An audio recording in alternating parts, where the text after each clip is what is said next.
ここに集合している感じですね。ちょっと全部売り出しましょうか。ああ、何匹ぐらいが。カシラ3枚か。カシラ3枚。あ、大きいのも、あ、それが大きい系。もうちょっとあ、冷たいのがあ、これずいぶんいいですね。氷水で。あ、アイナメも釣れたんだ。そうですね。あ、灘でやってるからね。あ、いい、すごい。朝ごから。あ、稲田から。でかいアイナメ。ああ、これで全部。これ全部残念ながらこれで全部です。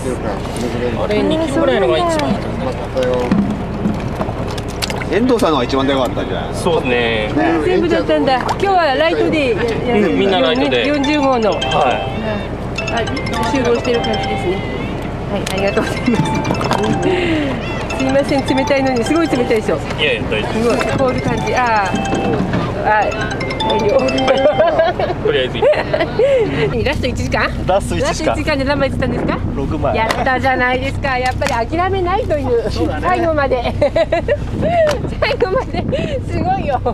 一気に挽回しちゃったんですね。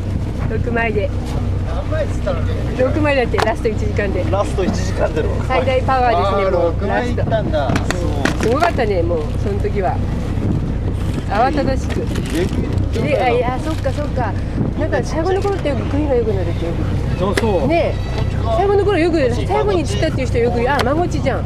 あ、高級魚も釣っちゃうし、1.5キロ級それ。美味しい。どこにトゲあるの？刺身うまい。これうまいよね。刺身食べたことある？美味しい美味しい。あっちにもらって食べたことある。美味しい。これか。うん。すごい美味しい。何日？初日？初回？何枚釣った？2枚です。やったじゃない。すごい。船釣り自体初めてでもちゃんと釣ったよ。素晴らしい。ヒラメ出すのしょうない？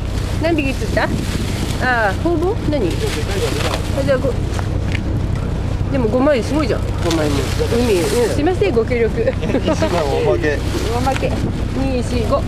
5釣りました。釣りました。これ5枚です。僕のアジとフグのリレー戦です。アジはだいぶ今重かったので。何匹ぐらい？69匹アジね。でフグはフグよくなかったの。取ってあげるよ。あ、すいません。フグは何匹？フグはさ、フグはゼロか。フグちょっと厳しかったんだね。アジがよかったです。アジやってよかったですね。アジやってよかった。フグくんもね。今日のフグです。今日は少し海が悪かったようですね。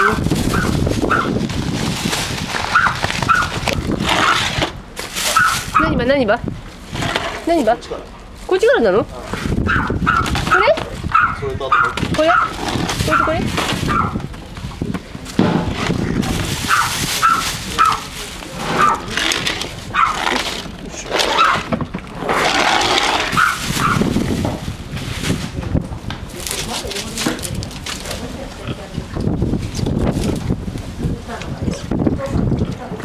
あ、やった？取りに来ればいい。たーちゃん、猫吉見てよ。覚えた。手袋あるよ、持ってくるか。